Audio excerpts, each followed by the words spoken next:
नमस्कार, मैं हूँ शालिनी और आप देख रहे हैं बीबीएन भव्य भारत न्यूज। चलिए शुरू करते हैं आज की मुख्य खबरें। आपके काम की खबर। अब आप ट्रैफिक चालान को चुनौती दे सकते हैं, जानें कैसे। अब आप ट्रैफिक या परिवहन से जुड़े किसी भी उल्लंघन के लिए मिले चालान को आसानी से चुनौती दे सकते हैं। इसके लिए आपको चालान मिलने के 45 दिनों का समय मिलेगा। सड़क परिवहन मंत्रालय ने अब ट्रैफिक नियमों के उल्लंघन पर मिलने वाले चालान को चुनौती देने की पूरी प्रक्रिया और समय सीमा तय कर दी है। ये कदम इसलिए उठाया गया है क्योंकि राज्यों और केंद्र शासित प्रदेशों में लगभग 38% ई चालान ही भरे जाते हैं।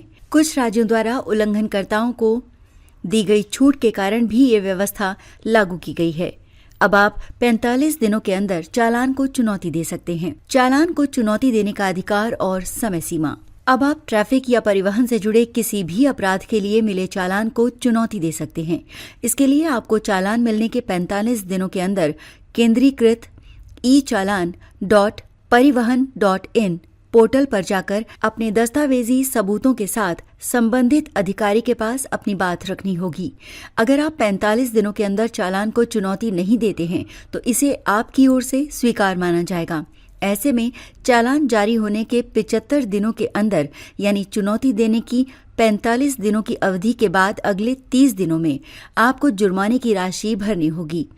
ये भुगतान आप ऑनलाइन या ऑफलाइन दोनों तरीकों से भर सकते हैं। नई व्यवस्था में क्या है खास? पहले अगर 90 दिनों के अंदर चालान का भुगतान नहीं होता था तो मामला अपने आप वर्चुअल कोर्ट में चला जाता था, लेकिन मामला कोर्ट में होने के कारण परिवहन अधिकारी गाड़ी के रजिस्ट्रेशन सर्टिफिकेट यानी आरसी और ड्राइविंग लाइसेंस से जुड़े काम जैसे transfer, renewal, duplicate DL, NOC और पीओसीसी को रोक नहीं पाते थे। इसी वजह से लोग अक्सर चालान का भुगतान नहीं करते थे और न ही उस पर कोई आपत्ति जताते थे। नई व्यवस्था के तहत अब कोई भी चालान अपने आप कोर्ट में नहीं जाएगा। चालान को चुनौती देने की प्रक्रिया। जब आप किसी चालान को पोर्टल के माध्यम से अधिकारी के पास चुनौती देते हैं तो 30 दिनों के अंदर आपकी दलीलें और सबूतों को सुनकर फैसला लिया जाएगा। अगर अधिकारी आपके सबूतों से संतुष्ट होते हैं तो वो चालान रद्द कर सकते हैं। इस फैसले को लिखित रूप में दर्ज किया जाएगा और पोर्टल पर अपलोड किया जाएगा। यदि अधिकारी आपकी दलीलों को खारिज करते हैं तो उन्हें भी लिखित रूप में कारण बताना होगा। ऐसे में आपको अधिकारी के आदेश पोर्टल पर अपलोड होने के 30 दिनों के अंदर चालान की राशि का भुगतान करना होगा।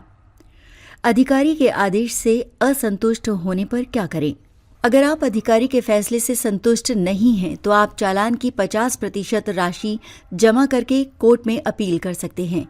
यदि आप अधिकारी के आदेश के 30 दिनों के अंदर न तो चालान का भुगतान करते हैं और न ही कोर्ट में अपील करते हैं तो इसे स्वीकार माना जाएगा और आपको अगले 15 दिनों के अंदर राशि का भुगतान करना होगा। तो अभी तक के लिए इतना ही। मैं शालिनी आपसे विदा लेती हूँ। अगली खबर में फिर मुलाकात होगी एक और खास खबर के साथ। तब तक के लिए बने रहिए बीबीएन भव्य भारत न्यूज के साथ। नमस्कार।